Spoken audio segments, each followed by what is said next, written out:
न जाने कौन से गुण पर दया निधि दीद जाते हैं, तो भगवान ने इस तरह से पूतना का उद्धार किया।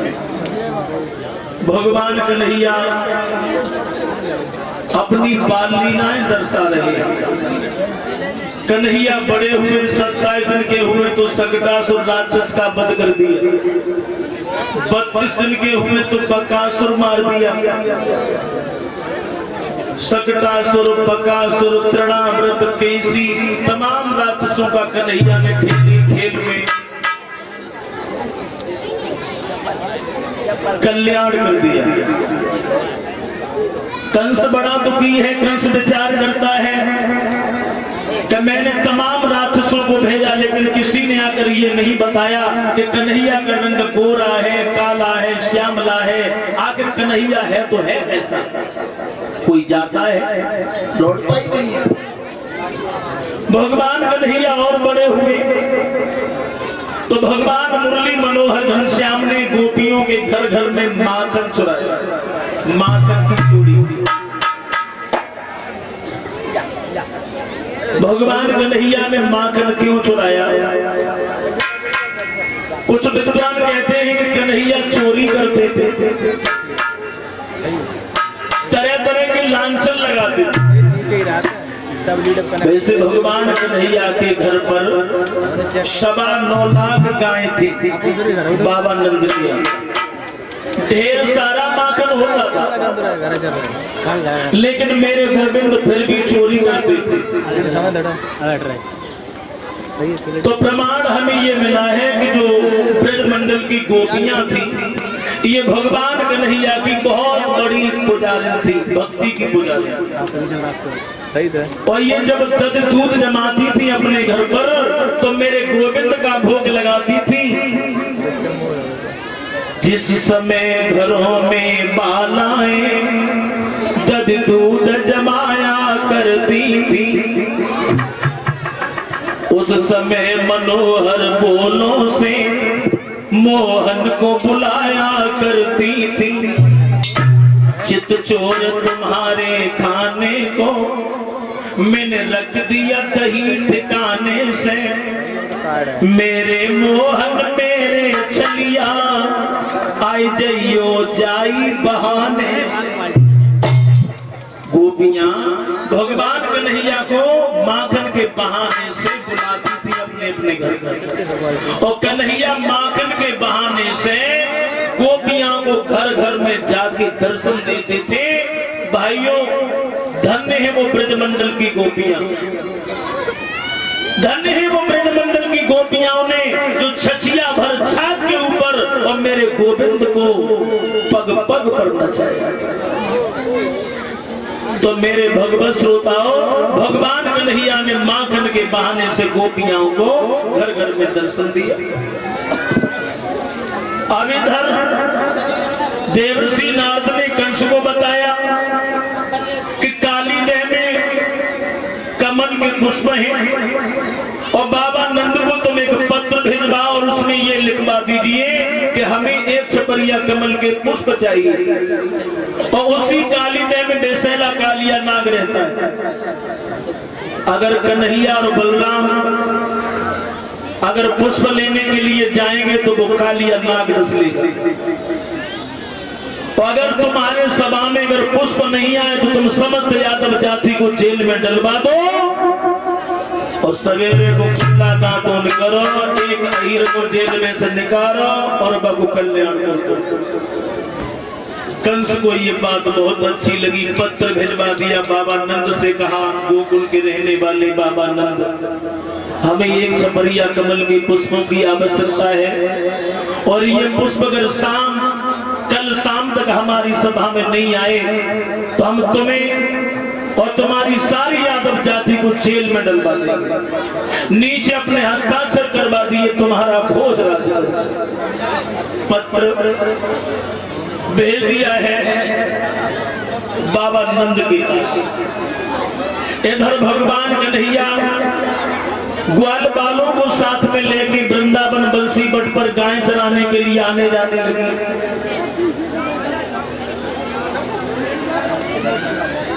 और ये 50 रुपए प्रमोद जो गुलाबों से है उनकी तरफ से हमारे पास आए हैं। भगवान से प्रसन्न बनाए रहते हैं। भगवान कन्हैया गाय चराने के लिए गए हैं। शाम को जब लौट के आए तो मैया यशोदा आंखों से आंसू बहा रही है, रो रही है। भगवान कन्हैया बोले, मैया ग्वाल वालों ने आज हमें बहुत तंग किया है और मैया तुमने जो माखन रोटी भेजी वो ग्वाल बाल छीन झपट के सब हमसे खा गए। कि मांग रो माखन रोटी मोए दे दे मैया।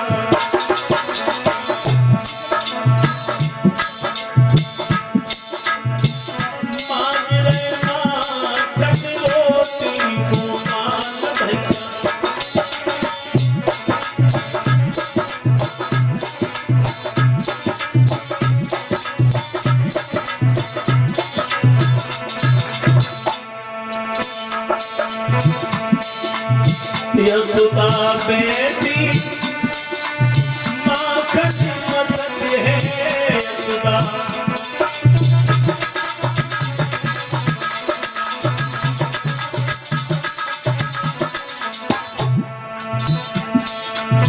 फड़ के बोटी बोटी मुझे दे मैया।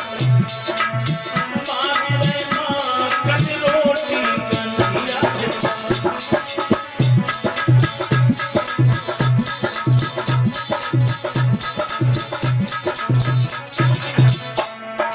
भगवान कन्हैया मैया यशोदा से बोले, मैया हमें माखन रोटी दे दे।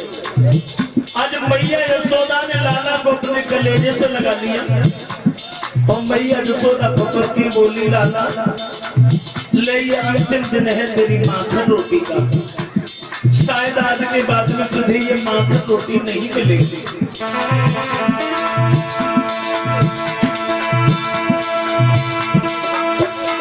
यशोदा बोली, अब खाएंगे बेटा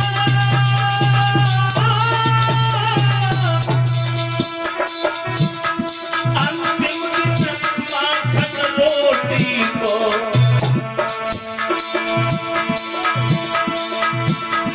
दर्शना पड़ेगा तोरे लाला कल से रोटी।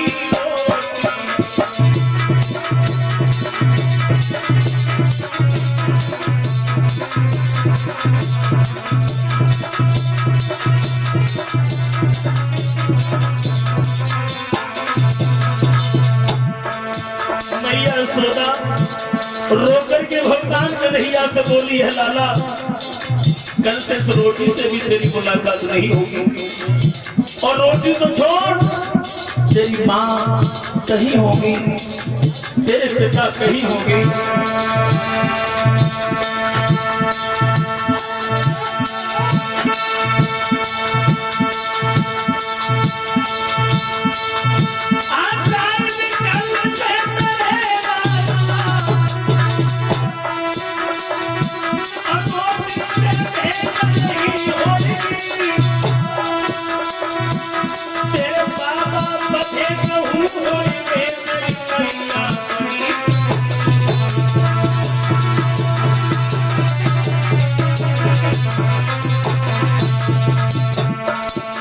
मैया यशोदा की बात सुनी, भगवान कन्हैया उबालों में बन गए और भगवान कन्हैया के लगे ना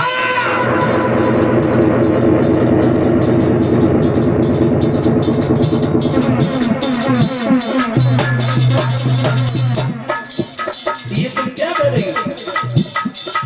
ये मैं क्या सोच रहा हूं? कौन सा पहाड़ टूटेगा जो कल माखन रोटी से फेंकने जोगी? बता दे मां।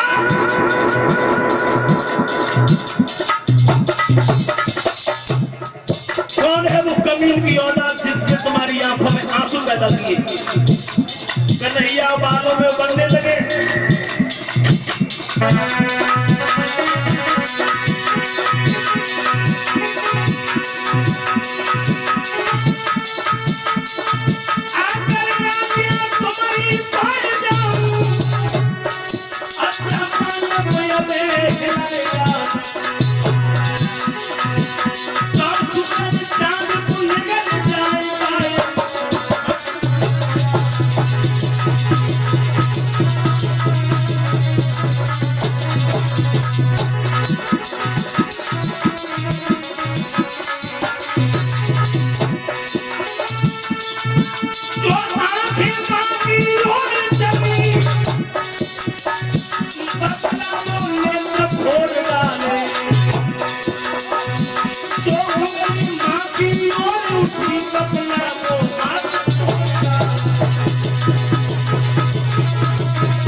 भगवान कन्हैया बोले ना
कन्हैया कहने लगे मैया कौन है वो कमीन की औलाद जिसने तुम्हारी आंखों में आंसू पैदा किए हैं और कौन सा तूफान आएगा जो कंधा में मारकर रोटी से भेंट नहीं होगी बता दे मां।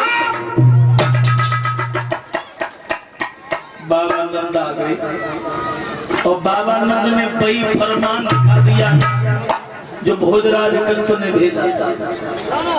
बाबा नंद कहने लगे बेटा कंस ने ये पत्र भेजा है और कंस ने लिख दिया है कि कमल के पुष्प चाहिए। कमल के पुष्प मेरे लाला कालीदेह के अलावा कहीं दूसरी जगह है नहीं।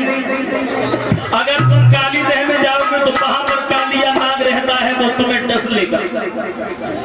भगवान कन्हैया कहने लगे बाबा कंस ने पत्र भेजा है तुम भी एक पत्र लिखो और भोजराज कंस को खुले शब्दों में ये चेतावनी दे दो कि जेल में डालने की धमकी जो हम समस्त आदमियों को दे रहा है ये लुच्चे लफंगे व्यभिचारी अत्याचारियों को दे। जेल हमारे लिए जेल नहीं सत्याग्रह मंदिर है मंदिर।